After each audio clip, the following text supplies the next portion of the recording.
Watch. I'm pleased to begin our side event of the Human Rights Council 37th session on the situation of human rights in the Middle East, looking at a particular issue of the Special Rapporteur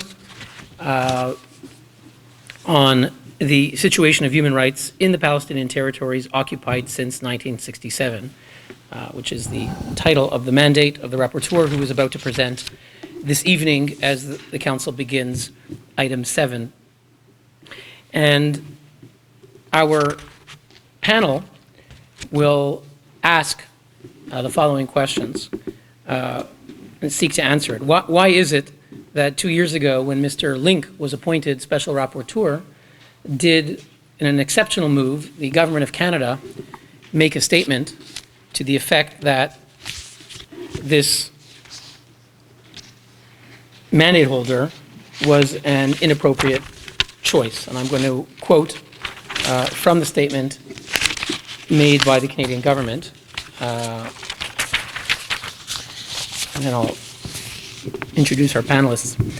On 25 March 2016, in reaction to the appointment of Mr. Lynk as Special Rapporteur, the Canadian Minister of Foreign Affairs at the time, Stéphane Dion, called on the President of the Human Rights Council to, quote, review this appointment. He said that UN Special Rapporteurs needed to have, quote, a track record that can advance peace in the region, and that they need to be credible, impartial, and objective.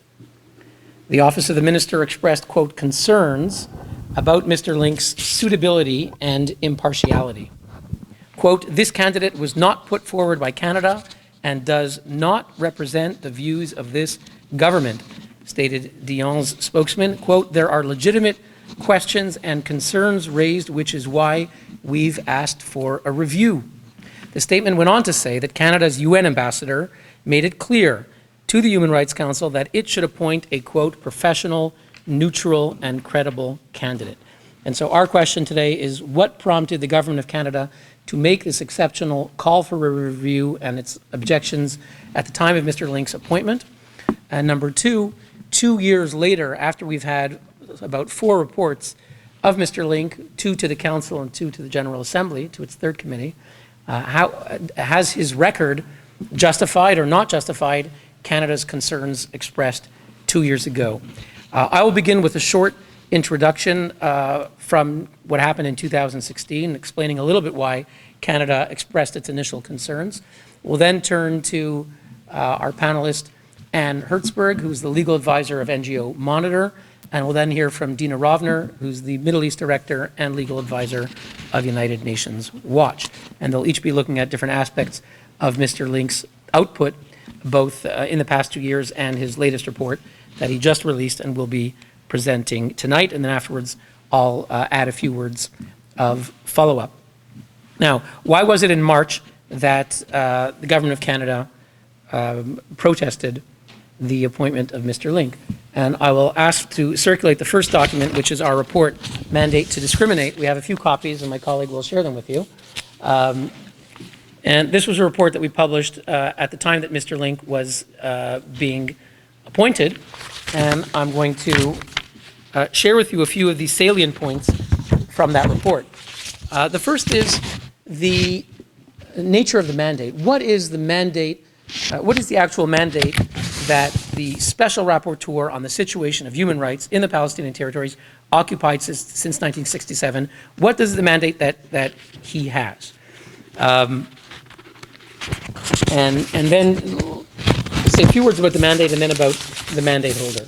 So one is, and I'm on page 5 of the report that we issued, is the mandate's deceptive title. And this is very important. And actually, there's a written statement that we issued today. If you open up your order of the day, you'll see 2 documents are in the order of the day. One is Mr. Lynk's report, and one is our statement. I'm sorry that we don't have other copies. It's available on the internet. Mandate to Discriminate. If you have internet, you can look for it and you can find it on the internet. It's on our website. Our written statement that we submitted, again, there's 2 documents in the order of the day. One is Mr. Lynk's report. The other one is our written statement, which is titled the mandate's deceptive title.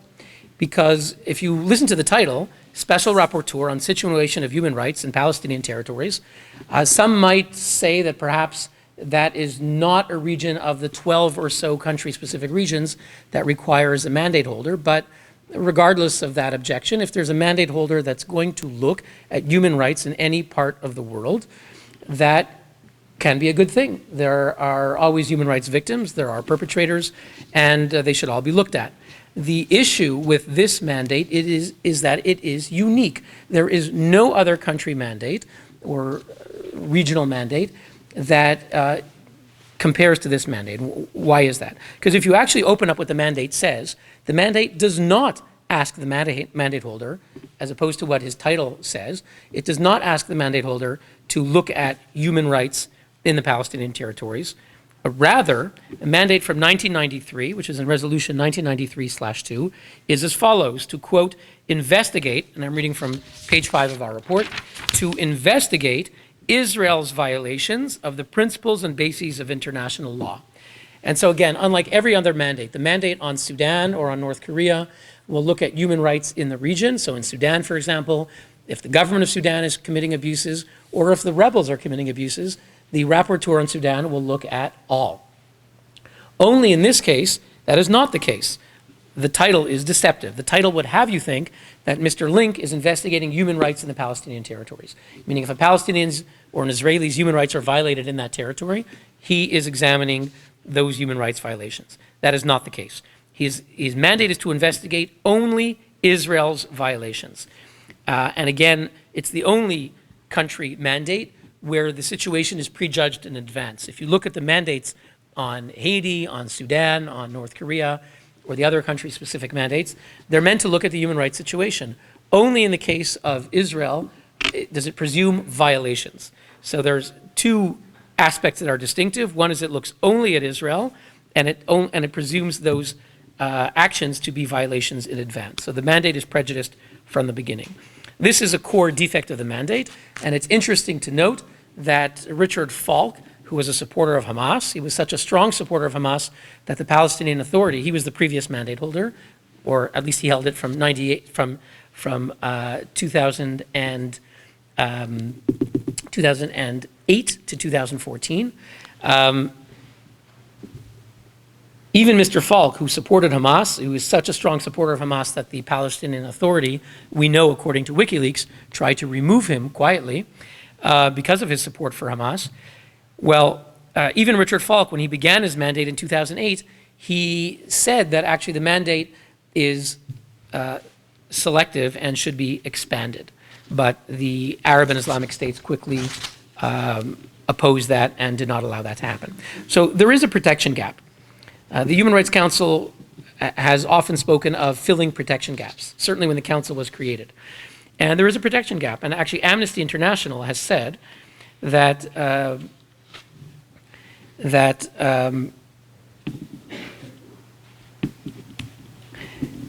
that the mandate should be to investigate and report on violations of human rights and humanitarian law committed by all parties, Israeli and Palestinian, state agents and non-state actors alike. This is Amnesty International. They noted that this mandate only looks at one side. So it means if there are human rights abuses committed by Hamas, Islamic Jihad, or the Palestinian Authority, Mr. Michael Lynk, by virtue of his mandate, does not look at it.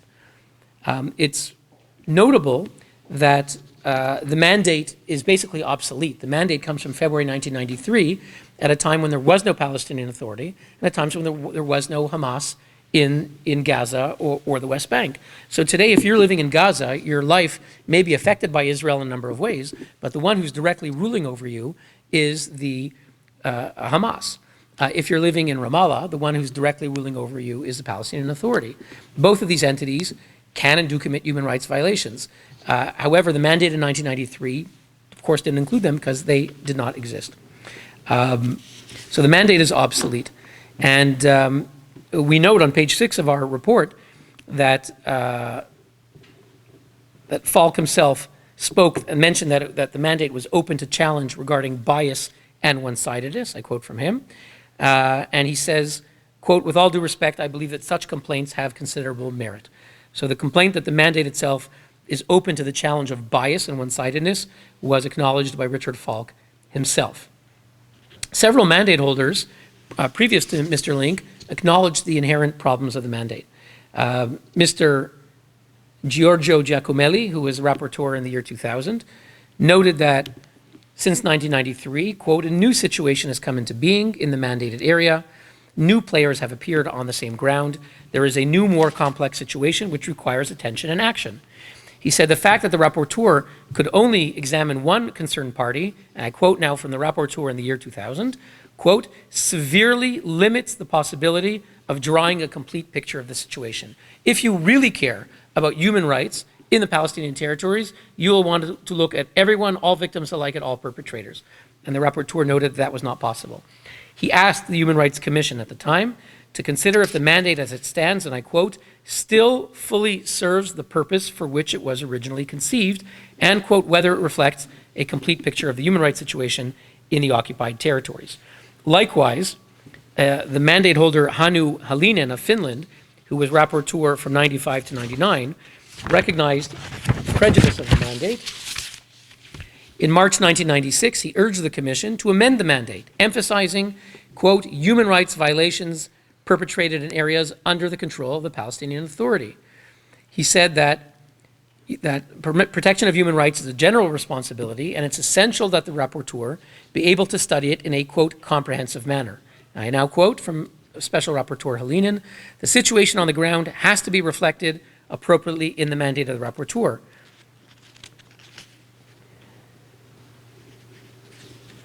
He went on to say that he was unable to visit Palestinian prisons. He wanted to visit Palestinian prisons, but he could not because these were not in his mandate. He called for the mandate to be changed. He said he was asking for equal treatment with all the other rapporteurs. I said the other rapporteurs will look at human rights, whoever the perpetrator is, whoever the victim is, and not look only at one side. He said the special rapporteur, he said the mandate was prejudging the outcome of the findings. So this is the Palestine rapporteur in the late 1990s said that it was prejudging the outcome, taken for granted that there were violations and that they were committed by Israel. To move ahead and create trust, it was necessary to regard the question in its entirety, to look how to prevent violations. He wanted a mandate to, quote, investigate the whole area. This is in our report on page 7. In the year 1995, the rapporteur was René Felber. He resigned, saying that maybe I say out loud what other people merely think, because the mandate was not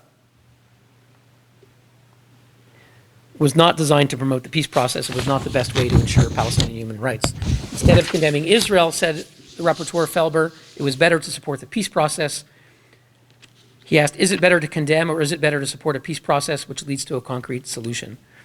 So you have major criticisms from the previous rapporteurs of the mandate. Again, Amnesty International, I'll now quote specifically, on 11 July 2008, Amnesty International said, quote, the mandate's limitation to Israeli violations undercuts both the effectiveness and the credibility of the mandate. Amnesty International is a vehement critic of Israel. Some would say a very unfair critic. Even they recognized that the mandate was limited and that it undercut the effectiveness and credibility of the mandate. Amnesty noted the mandate, quote, fails to take account of the human rights of victims of violations of international human rights and humanitarian law committed by parties other than Israel. Amnesty called for the mandate to be subjected to the review, rationalization, and improvement process called RRI from 2007 that was supposed to apply to all other mandates. The outgoing president of the council at this time in 2007, Ambassador Doru Costea of Romania, he was the president of the council. He called for this mandate to be subjected to a review and rationalization process, like all other mandates at the time. Nevertheless, this review never took place, and the mandate on Israel was the only HRC mandate never to be reviewed, never to be rationalized, never to be improved. So this is the basis of the mandate. And let me say just a few words about Mr. Lynk and his background. Now, the mandate holders are obliged to be objective and non-selective. This is one of the requirements of all rapporteurs. The question they're supposed to be under the resolutions 5/1 and 16/21. The criteria of mandate holders is that they're obliged to be impartial, objective, which is of paramount importance when selecting rapporteurs. And if you have a brief look at the past of Michael Lynk, why was it that the Palestinians lobbied so ardently, and the Islamic and Arab groups on behalf of the Palestinians lobbied so vehemently for Mr. Lynk? I think it's very obvious. Those of you who have the report, I'm looking at page 11. We can circulate document number 2, the written statement. Circulate those as well. Mr. Lynk has a 3-decade history of targeting Israel, advocating Israel in political campaigns that often use demonizing language. He was a leader in 3 different Arab and Palestinian lobby groups. He was a member of the National Council, the Board of Directors of the National Council on Canada-Arab Relations. He was a member of the advisory board of the Canadian-Palestinian Education Exchange, known as CPAL, which promotes events like the annual, quote, Israeli Apartheid Week. And together with former Arab League Representative Clovis Maksoud, he was on the advisory board of Friends of Sabil, another pro-Palestinian group. Michael Lynk used to go to Ottawa. He's a Canadian law professor who teaches in the University of Western Ontario in London, Ontario. He used to go to Ottawa in the 1990s to lobby on behalf of the National Council on Canadian Arab Relations against Israel. When there was the possibility of undertaking an exchange, a free trade agreement between Canada and Israel, which was in fact signed, he lobbied against it as part of his role on this board. So he was someone who's been lobbying against Israel and on the board of 3 pro-Palestinian groups. I'm not going to read all of his writings, but I'll just mention a few.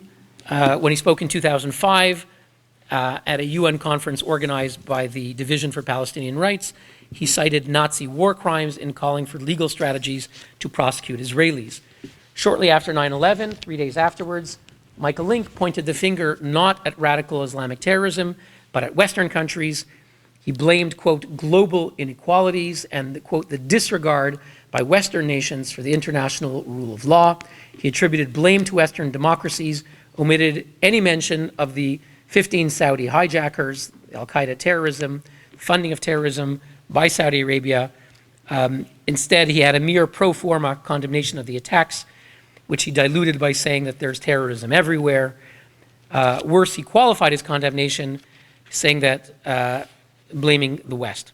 The 9/11 conspiracy website, 9/11 Blogger, has hosted statements by Michael Lynk. Various other statements of Mr. Lynk prior to his appointment refer to, quote, Palestinian resistance, popular resistance.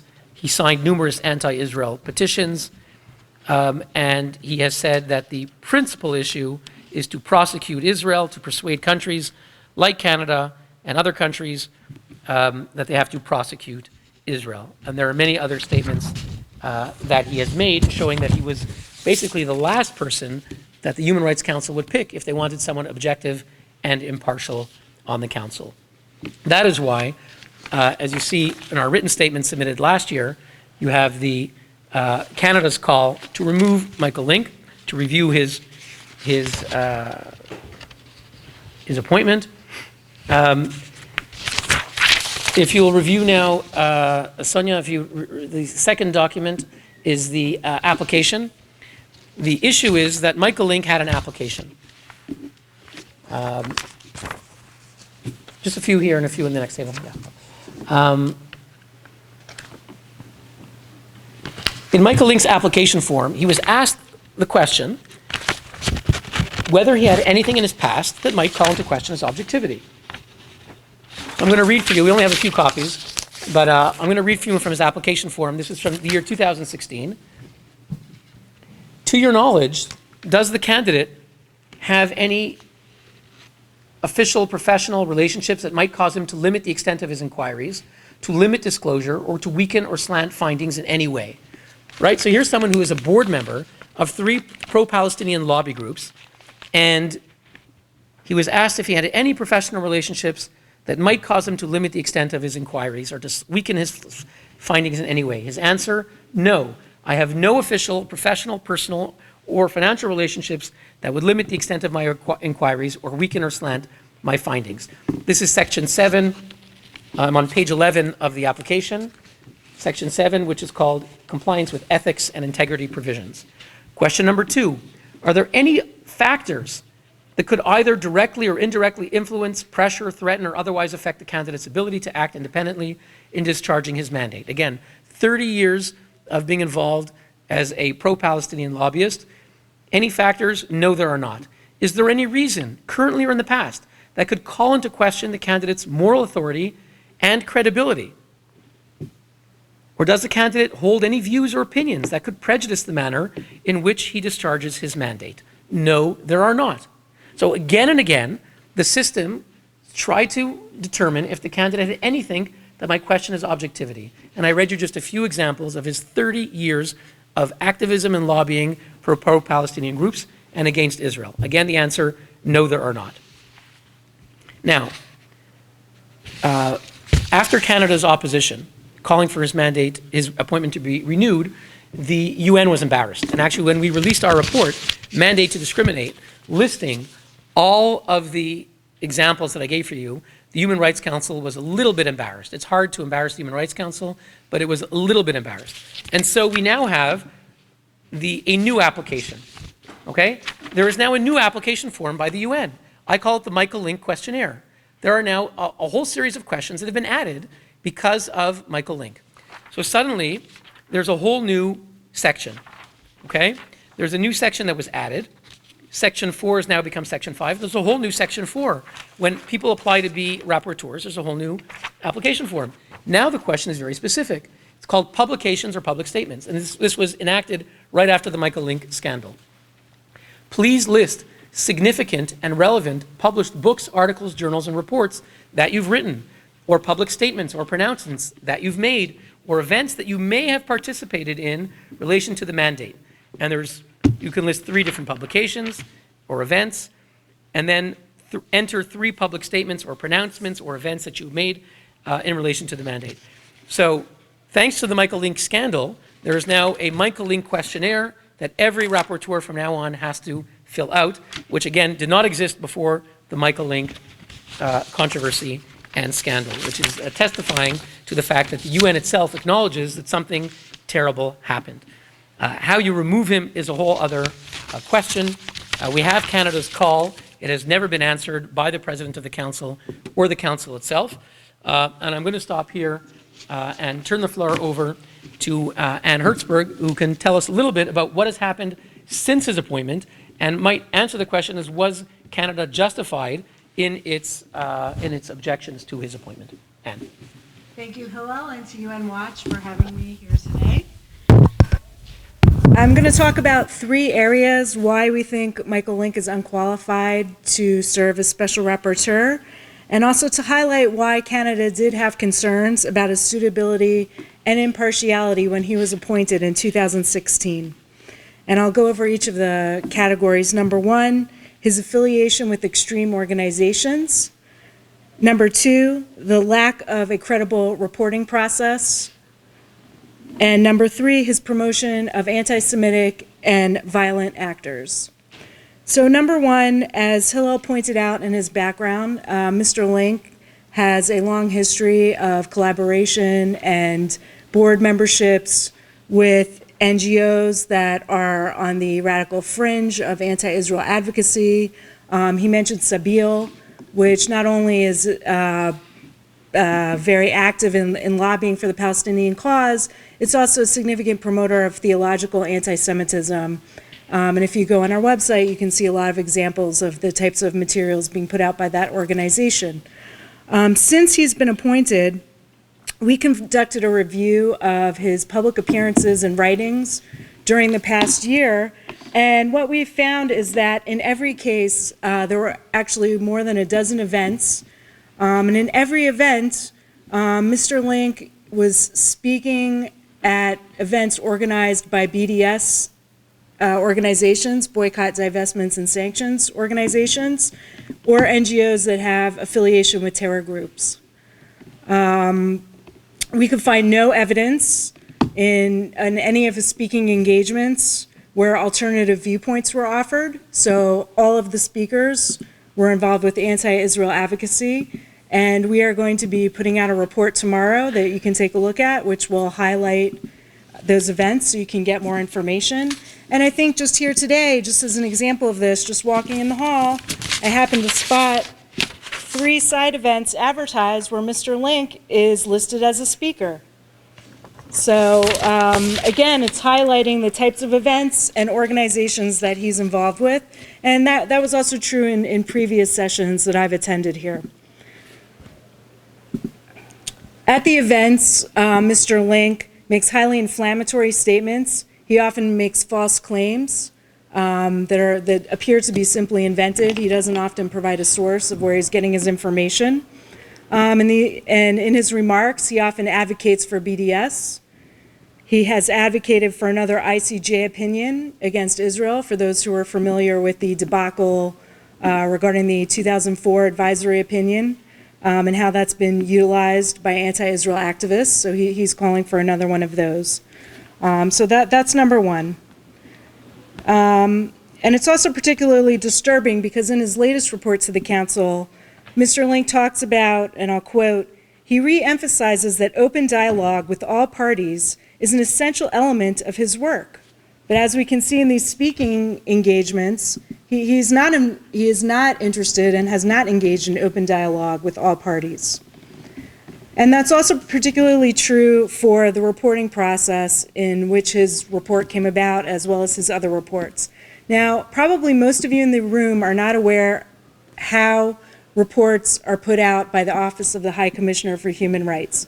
And I think it bears going into a bit of detail about, because it is a secret process. And again, I've only really studied the Middle East department at the Office of the High Commissioner, so I can't speak for how it works in other departments. But there are serious problems in the Middle East department of the Office of the High Commissioner. Number one, almost every report put out by the UN is authored by this department, which involves about 4 individuals. So when you see a report by the Secretary General, by the Special Committee, by the High Commissioner, by the Special Rapporteur, they are almost all authored in substantial, if not entirely, by this small group of individuals based here in Geneva. Now, this small department does not have the ability to do investigations on the ground or verify. It is actually quite interesting. You know, oftentimes they will say they can't do verification, even though that in Israel and the Palestinian Authority in particular, there are dozens of UN agencies working. They get tens and tens of millions of dollars annually. But for some reason, they claim they cannot verify information. So what do? They send out an email a couple times a year to a select group of NGOs that only they know how these groups are selected. And these NGOs get a heads up about what the reports will be about with the topics, and they ask for submissions from those NGOs. And it's a very small, closed circle of NGOs, all coming from the same ideological viewpoint. There are some people in the room I know that work for those groups, so they are well aware of those reports, I'm sure, and how that process works. When Rapporteur Wibisono was the special rapporteur, I will say to his credit, he did try to open that process up. And for instance, he sent the email to us that normally goes out to the other organizations so we could see what the reports were about and were invited to make submissions. So that was to Special Rapporteur Wibisono's credit. But when Mr. Lynk took over, that ended. So again, he went back to the small, closed, narrow circle of groups with one perspective. So no one except this small group even knows what the reports are about. And then when you look at the reports, it's almost exclusively sourced to this small, narrow group of organizations. And there is no verification done. And I've actually met with the people who write these reports on numerous occasions, and I've pointed this out to them. Or I've said, you know, when you talk about, I don't know, casualty statistics, Why do you only quote this one NGO that's aligned with a terrorist group? Oh, well, we don't have the ability to do independent research or verify. It takes 5 minutes to Google civilian casualties and to get alternative information. You don't have to agree, let's say, with the IDF's casualty figures, but if you're doing a report by the UN, you should at least put in what those numbers are. You can say, NGOs have reported to us that these are the numbers, the IDF reports this. And that type of information is often, if not entirely, missing from the reports, as in this latest report by Michael Lynk. Another problem, and in particular with Michael Lynk, is he will copy invented legal arguments from NGOs that are not commonly or standard in international law. And it's actually quite interesting. In one of his events this past year, he specifically noted that he's not an international lawyer. So it's on tape. And it's quite interesting, here he is supposed to be putting out a report that deals with international human rights and humanitarian law, and he's telling a group of BDS activists he is not an international lawyer. So again, he's not qualified. He himself does not have the knowledge, and that's why he relies on these other actors. He's a labor law teacher? Yes, he emphasizes that he's a labor law lawyer, Canadian labor law lawyer, so that's his familiarity. In this report in particular, two themes that kind of stood out. Number one was he talked a lot about the issue of child detention. And what did he do? He quotes to a 2013 report from UNICEF. Now, in the past year, my organization has done a lot of analysis of this report and subsequent reports on child detention. And we've issued a series of 4 reports that you can find on our website, where we go through all the claims in the report and show why close to 90% of the claims are completely false, or they misrepresent the law, or they reflect a lack of understanding of the law. And I invite everyone to go to our website to take a look at those reports. But here's an egregious example in his latest report. He cites to a 2013 UNICEF report.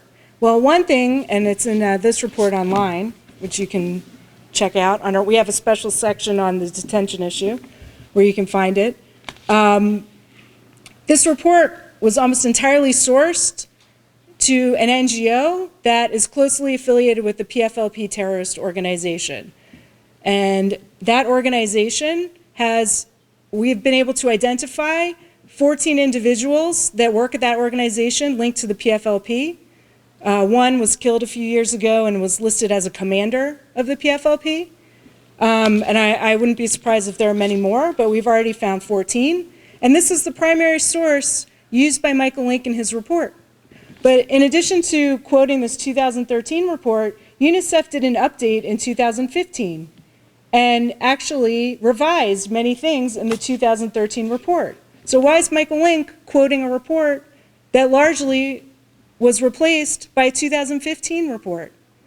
So that's number one. And then just another side note on that 2013 report, not only was it practically copied from this PFLP-linked NGO, the mistakes in both reports are exactly the same and would only happen if you had copied from that report, because if you had actually read it with any thought, you would not have had those mistakes in the report. And then in this latest report again, not only is he quoting this 2013 UNICEF report, he's also quoting this NGO in particular. Another thing he does is he'll cite statistics where he provides no context. So he'll list, let's say, the number of Palestinians arrested or detained, but without providing any context. So why have the numbers of detainees gone up in the past year and a half? Because there's been an increased terrorist campaign. And when you have greater violence, unfortunately much of it being committed by minors who are incited by the Palestinian Authority to commit those acts of violence, there will be more arrests. Again, that context is missing from his report. Another thing he talks about is Gaza's health crisis, and he attributes it almost exclusively to Israel. But again, Mr. Lynk ignores reports that are coming out of the UN itself. So for instance, He quotes how there's a shortage of medicine and there's problems with the permitting. Already Israel last year allowed 30,000 Gazans to get health treatment in Israel, not mentioned. But in terms of when he's talking about the problems, he attributes it solely to Israel. But when you look at a report put out by UN OCHA, when they put out a fundraising document in July, they note in their report, delays in the shipment of essential drugs and disposables from the West Bank by the PA's Ministry of Health has resulted in some 37% of essential pharmaceuticals and 32% of medical supplies being at zero stock at Gaza's central drugstore. And they go on to say, the Ministry of Health, this is the Palestinian Authority, appears to have also recently been delaying or suspending the payment for the referral of patients to medical treatment outside Gaza, with about 1,600 patients currently on a waiting list. This may result in higher mortality rates. So again, the UN itself is saying that the problems in Gaza and the health crisis are directly attributable to the infighting between Hamas and the Palestinian Authority. But that is not noted in his report. He solely blames the problems on Israel. Other things in his report that are highly disturbing is that he ignores the recruitment and use of children for violence. As I mentioned, the increased involvement of minors in terror attacks. We don't hear about Palestinian incitement. We don't hear about Fatah's campaign. For instance, they put out a manual about how children can most effectively throw stones to kill and hurt people. We don't hear about the thousands of dollars that are paid to Palestinian prisoners by the Palestinian Authority each month, which go up depending on the severity of the crime, and that children themselves have noted that they've engaged in violence and committed terrorist actions because they can get payments from the Palestinian Authority if they get detained and they're serving time in jail. So all of these factors are missing.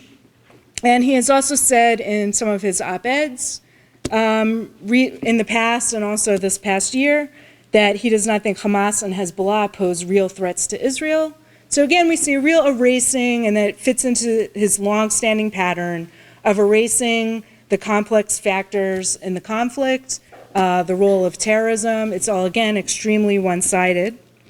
And then just the last point I want to make, his reports have also been promoting anti-Semitic and violent actors. His report to the council last year called as human rights defenders several individuals that are connected with Hamas, connected with the PFLP. One woman, and I'll just run down here a second to show you some pictures. One woman who tweets stuff like this, how she hates Jews, she wishes they could be killed, Nazi-level type anti-Semitism. He lauded this woman, note the name, Manal Tamimi, note the last name. He promoted her as a human rights defender. And when I saw this, I went to UN officials. I showed them her social media posts, and this is only a small fraction. We have about 50 posts. There's a few online on our website, but we've cataloged these, and we have at least 50 more. And we filed a complaint to the Office of the High Commissioner. And again, I will say to their credit, they did remove her from the report. But again, it just shows that Michael Lynk is either, it actually shows, I think, several things. Number one, his ideology, that he would put someone like that as a quote-unquote human rights defender, when UN guidelines explicitly say that anyone who promotes violence or discrimination against others cannot be called a human rights defender. So he's violating UN guidelines. Number two, it shows that he either knew and put her in, which perhaps suggests something about his ideology, or he didn't know, which suggests there's a complete failure in the verification processes on his part. And number three, the fact that the Office of the High Commissioner allowed that to be in the report in the first place, which again highlights the failure of the reporting process, the lack of oversight. And just one final point, when I made this complaint, there was no address to send it to. So I was kind of throwing, like darts at the board, hoping it would stick, because there were no addresses. And when I've spoken to the officials in charge of the special procedures, there is no address to make complaints. There is no address to rectify this problem. So I think in addition to reviewing how someone like Michael Lynk got appointed, it is also important that we demand that the UN implement some sort of ombudsman or some sort of complaint procedure where people have an address where they can go to file complaints about these, egregious violations, and so that there's a record of this. Because it's not only him, but it's the process that allowed him to be appointed in the first place. And I'll leave it there for the time being.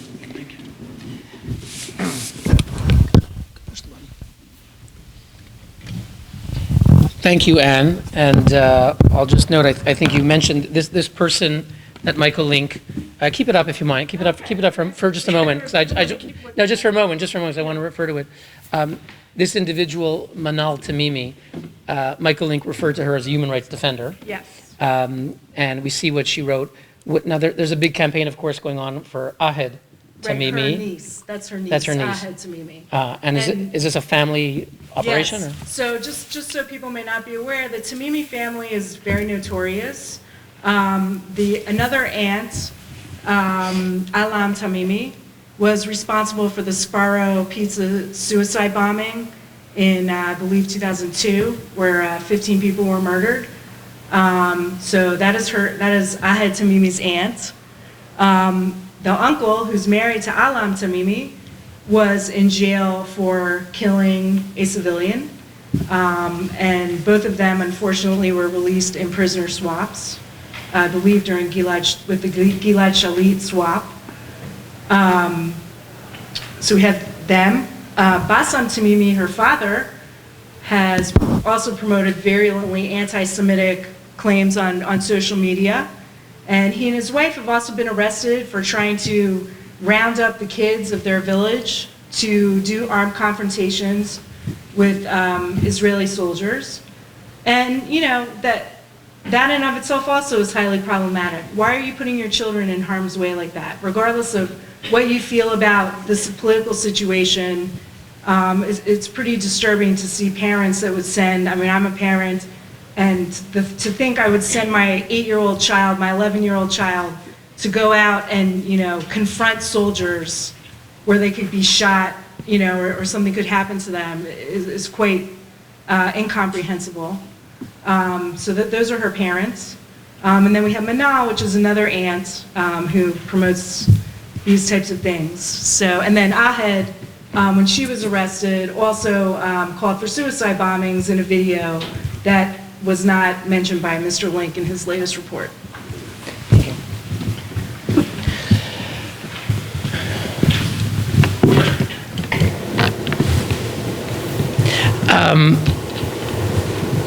I think that turns it off. Yeah. Thank you, Anne. We'll now turn to our third and last speaker, Dina Rovner, who's the Director of Middle East and North African Affairs and Legal Advisor for UN Watch. Is it on? Yeah. Okay. So I'm going to focus on the protection gap in Michael Lynk's mandate, a major defect in the mandate. So let me start by saying that Michael Lynk was appointed Special Rapporteur in March 2016, 2 years ago. In the last 2 years, he has submitted 4 reports, 2 to the Human Rights Council and 2 to the General Assembly. Not a single report mentions any Palestinian abuses of Israeli human rights or any Palestinian abuses of Palestinian human rights, whether they were committed by the Palestinian Authority or Hamas or another terrorist group.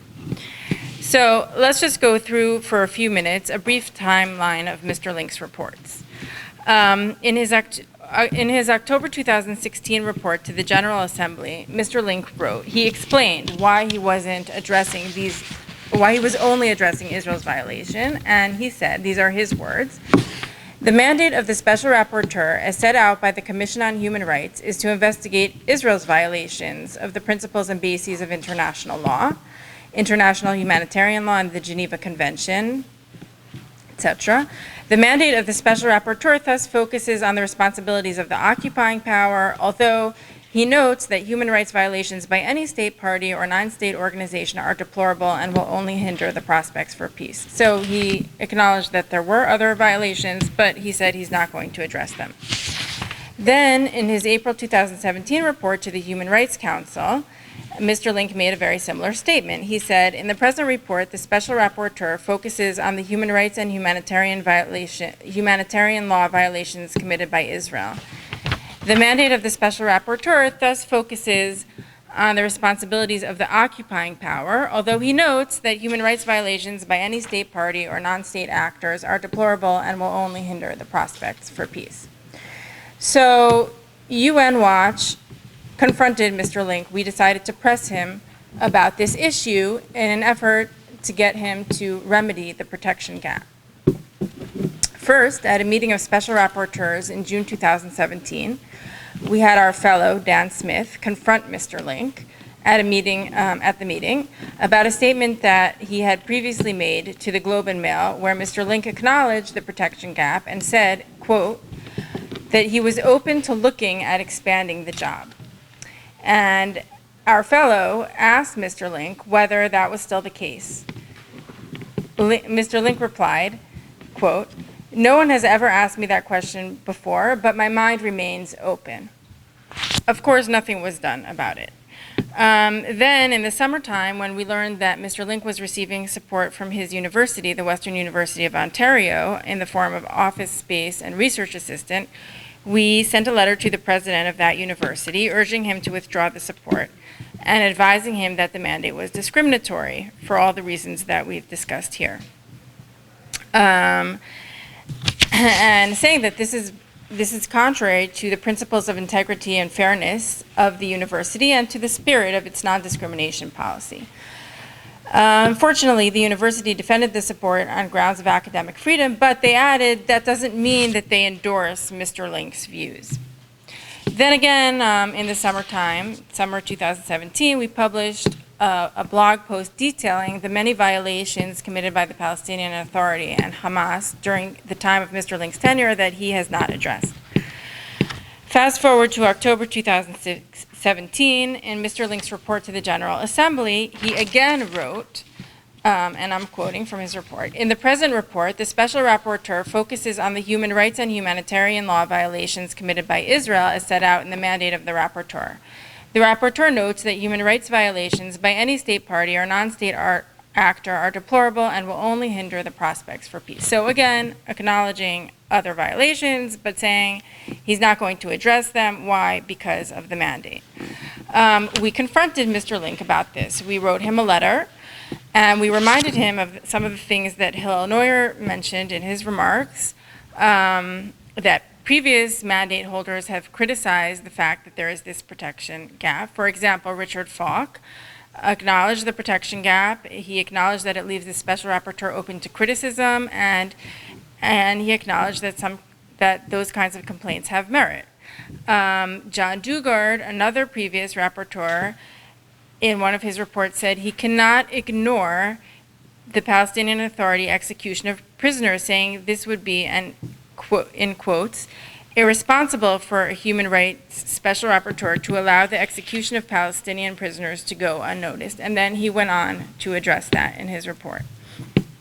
We also provided Mr. Lynk in October 2017 with the list of Palestinian Authority and Hamas abuses that he has been ignoring in his reports. Now, Mr. Lynk was confronted about this at a UN press conference about his report, and at the press conference he pleaded ignorance. He said, quote, I am unaware of that, referring to the fact that John Dugard, a previous rapporteur, had addressed Palestinian violations in one of his reports. He also said during that press conference, in quotes, I am actively considering whether or not, when I make my next report, which will be in March to the Human Rights Council, that I will ask for my mandate to be extended. Now, Mr. Lynk has just released his March 2017 report. March 2018 report. And he has not requested for the mandate to be expanded, and he has not mentioned any other violations other than Israeli violation. So clearly, he wasn't all that serious when he made that statement. In his March 2018 report to the Human Rights Council, again, he used the same language that he has used in the past, saying that he's addressing only Israel's violations, acknowledging other violations, but blaming the fact that he's not addressing them on the mandate. And yet, he has not requested for the mandate to be expanded. So Lynk has been ignoring multiple egregious abuses of the human rights of both Israelis and Palestinians. And I'd like to just go through some examples that we have collected since he's taken on the mandate in March 2016 of violations that Mr. Lynk has ignored. So let me start with Palestinian Authority violations in the West Bank, which Lynk has ignored. In December 2017, the arbitrary arrest. The Palestinian Authority arrests a former Arafat bodyguard, Mohammed Al-Daya, for criticizing PA policies, transfers him to an undisclosed location, and denies him contact with his family. In November 2017, incitement of children to terror. A PA education official glorifies martyrdom death in resisting Israeli occupation to Palestinian youth at a PA school named after a Palestinian terrorist. Also, a PA-funded youth magazine publishes a poem teaching children that throwing rocks at Jews is mandated by Muhammad. From August to September 2017, there was arbitrary arrest and censorship. The PA arrested at least 5 journalists and a prominent human rights defender as part of a crackdown on journalists, which also included passage of the draconian electronic crimes law curbing free speech on the internet. In August 2016, torture. PA security forces arrest and severely beat Ahmad Izzat Halawa, who died shortly thereafter in Junaid prison in Nablus. In April 2016, torture. 3 Palestinians alleged they were held incommunicado and tortured by PA intelligence officers for almost 3 weeks following their April 9, 2016 arrest. Now, let me go through Hamas violations ignored by Mr. Lynk's reports, Hamas violations of Palestinian human rights.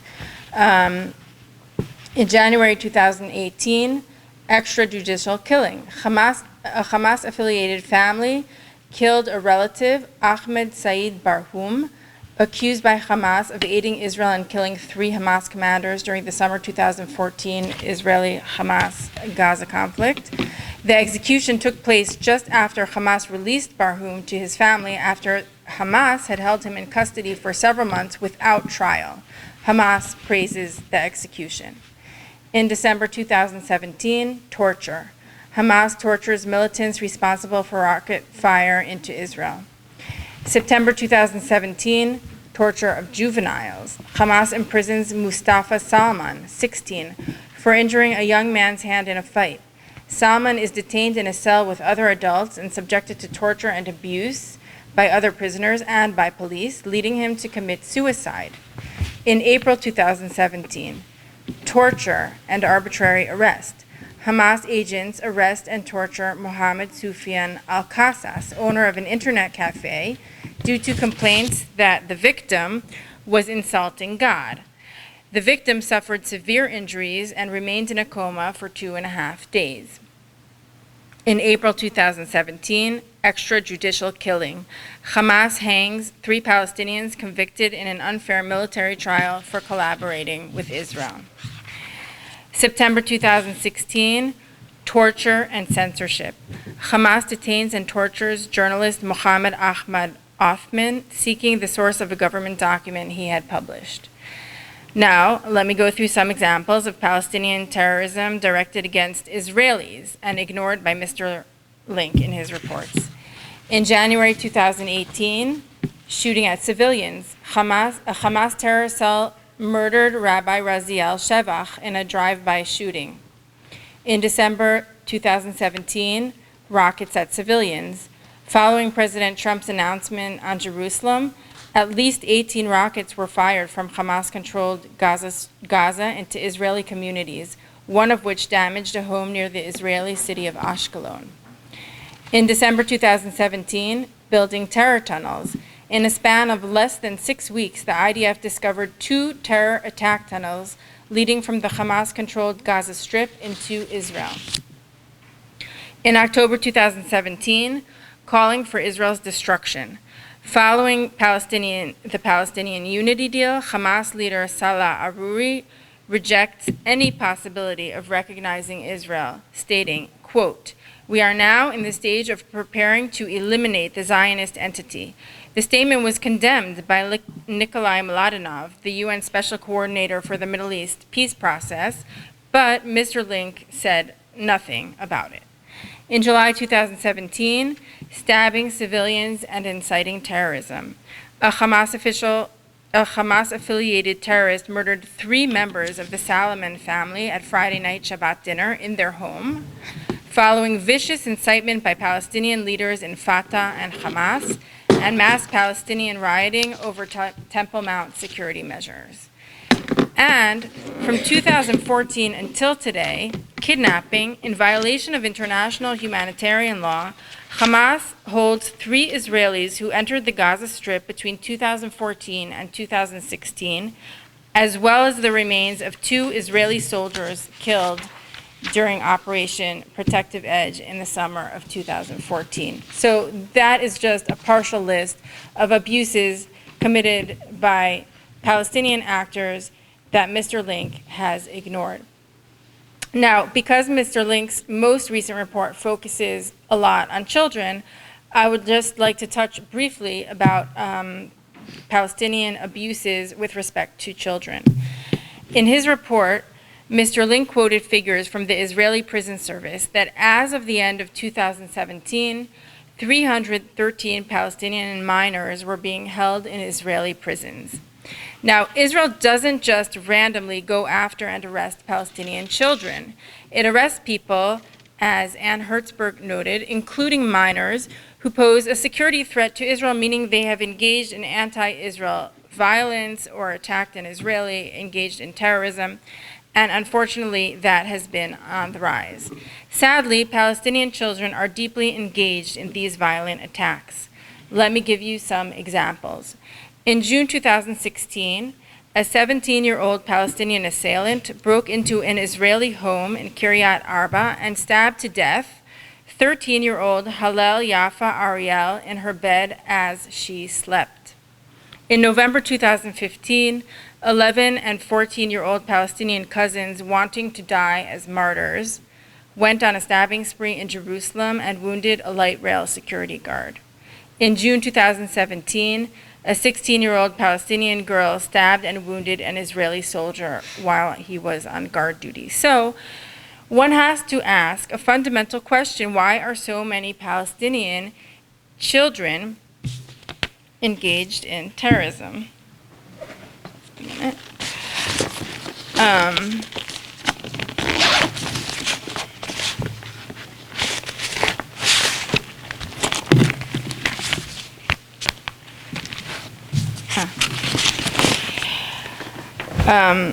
So the answer to this is very much connected to the human rights violations being committed by the PA and Hamas daily, which the Special Rapporteur on Palestine, Michael Lynk, is so intent on ignoring, while at the same time blaming the mandate. So let me give you just a few examples that relate specifically to children. Michael Lynk's report says nothing about the Palestinian educational curriculum, which teaches children to hate Jews and Israel and glorifies martyrdom, as 2 recent studies by Impact SE and the Center for Near East Policy Research have shown. Michael Lynk's report says nothing about the Palestinian practice of honoring terrorists responsible for killing Israeli civilians by naming schools and summer camps after them. And Michael Lynk's report says nothing about official Palestinian children's television programs inciting children to follow the example of Abu Jihad, the PLO military leader responsible for multiple terrorist attacks in which 125 Israelis were killed, including the Munich Olympics massacre and the 1978 Coastal Road massacre on an Israeli bus, in which 38 Israelis, including 13 children, were killed. Michael Lynk's report says nothing about Hamas's cynical exploitation of children, which places them at risk, including Hamas summer camps training children to be terrorists, building terror attack tunnels under UNRWA schools, and storing rockets in UNRWA schools, which turned the schools into targets for Israeli attacks, as Hamas was found to have done during its last conflict with Israel in the summer of 2014. Michael Lynk's report also says nothing about the PA's official policy of incentivizing terrorism by offering substantial financial rewards to terrorists and their families. Payments which totaled approximately $350 million in 2017, accounting for approximately 7% of the PA's budget. So once again, we highlight this protection gap in the mandate. We call on Michael Lynk to remedy the protection gap, and that's one of the reasons why we're here today. Thank you. Thank you, Dina. This concludes our panelists, and I'll just say a word or two to conclude the event before inviting the floor for questions. I think looking 2 years after Canada's call for review, I think it's been made more than clear, not only on his prior record of prejudicial statements, but his actions in the past 2 years have really been consistent with that, and it's quite clear why the Palestinians chose him. And I think it underscores why Canada spoke of the need to have a mandate holder who would be credible, impartial, and objective, and Canada's, the foreign minister's concerns about Mr. Lynk's, quote, suitability and impartiality. It's clear, as Canada said, there are more than legitimate questions and concerns that have been raised, and there needs to be a review of Mr. Lynk's, not only of his mandate, which, as I mentioned, has never been reviewed, rationalized, or improved since 1993, going back 25 years, but also Mr. Lynk himself. As Dina mentioned, even some of the mandate holders, on rare exceptions, like Mr. John Dugard, even he, on some occasions, found a way in his report to include a reference to a Palestinian human rights abuse. It was one time, but it showed that it can be done. And if Mr. Lynk wanted to mention all of the horrible stabbings and shootings and attacks that Dina just listed, a number of them, he could if he wants to, but he chooses not to. And if this is really about universal human rights, then selectivity and basically saying that Israelis have no human rights is the opposite of what we're meant to be celebrating now on the 70th anniversary of the Universal Declaration of Human Rights. With that, I will open the floor for questions. I'll just ask those asking questions to indicate their name and the organization that they represent. Are there any questions from the floor? Yeah. Yes. Oh. Hi, my name is Luis Aragon. I'm an independent analyst. And my question is, based on everything that was said and on the protection gap and on the posture of the position of the Canadian government, what is the outlook like? What are the chances that Michael Lynk will step down or have a change in his mandate? And whose decision is it in the end? Is it the HRC, or essentially what's the outlook like? Okay, good question. There is no procedure. There is no formal procedure, as Anne mentioned. If there's a egregious mistake in the report, there's no procedure to report it. And in the end, they did make an amendment, but there was no formal way. Right. It happened because you somehow contacted the right person and so forth. Here, too, there is no formal way to review an appointment. Canada called for a review, but there is no formal way. Now, if the Council wants to do something, they can. We've seen it over time. For example, there was a discussion in the past few months about rationalizing the agenda in some ways, and in the end, so far it has not been done. But there were concerns that were raised by the United States, among others, and a serious discussion was held. And if they want to change the agenda and make it more rational, they could. They've chosen not to. If they want to review his appointment, the Council upstairs now could decide to do it. So to answer your question, it's really up to the 47 member states. That's number one. A significant factor could be at times if the High Commissioner, who doesn't have the authority, but what he or she says carries great weight. And so the High Commissioner could say that we recognize there's a problem here. That would have a lot of great weight. So it would be good if High Commissioner Zaid would say something. We don't expect it. Unfortunately, on these issues, his office has been problematic, and they have encouraged the bias of this mandate. They have not resisted it, as opposed to, just for example, the former head of UNESCO, Irina Bokova. She was the Director General of UNESCO. She's just ended her term, and Audrey Azoulay has replaced her. But when Irina Bokova was Director General of UNESCO, the highest UN employee of UNESCO, the member states were making decisions that she thought were wrong. There were a number of resolutions annually or twice a year effectively stating that Jerusalem has no connection to Jewish heritage. That was the gist of various resolutions. And she was very embarrassed by these things, and she issued a statement, even though she has no authority to influence the resolutions, but she felt that what the member states were doing was wrong, and she issued very firm statements saying that Jerusalem has historic connections dating back thousands of years to Judaism, Christianity, Islam, and so forth, and none of these should be denied, and very strong statements. She also gave another example when Syria absurdly was elected to the UNESCO's Human Rights Committee. UNESCO is a committee that can review individual petitions dealing with freedom of speech, freedom of the press, violations, and other things. And about 5 years ago, Syria was elected as a member. And we exposed that, and it was embarrassing in the United States and the UK, raised objections. And Irina Bokova said, and I paraphrase, "I can't see what the Syrian government of Bashar al-Assad could contribute to a committee of human rights at UNESCO." So again, this is a matter for the member states. It was the 58 member states of the board, of UNESCO board, that decide who is a member. They vote on the resolutions. But Irina Bokova, I think rather courageously, took a stand, a moral stand. And no one stopped her. She did it. So too, High Commissioner Zaid and Secretary General Antonio Guterres on this issue could, if they want to, speak out.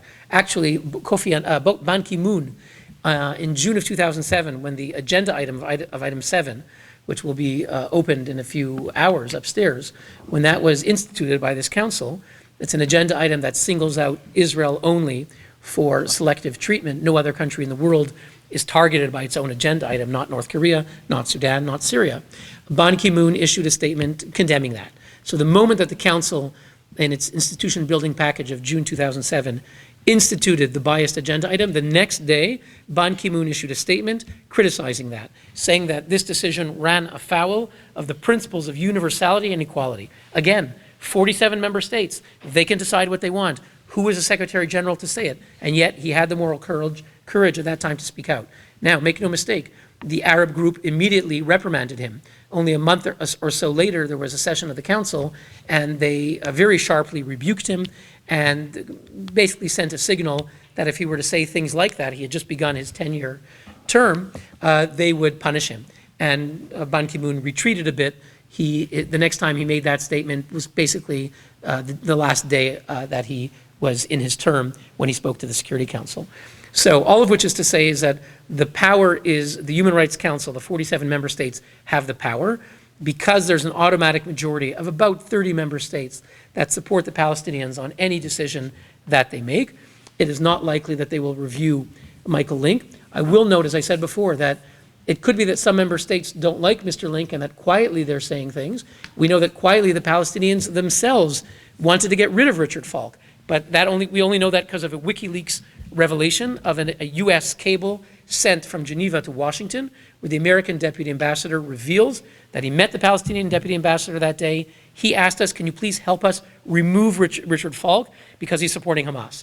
And the Americans said, well, there's no way to remove a rapporteur. So it kind of answers your question. There's no way to remove a rapporteur. But the council can do it if they want to. But before that happens, it would be good if either the High Commissioner or the Secretary General would speak to this issue.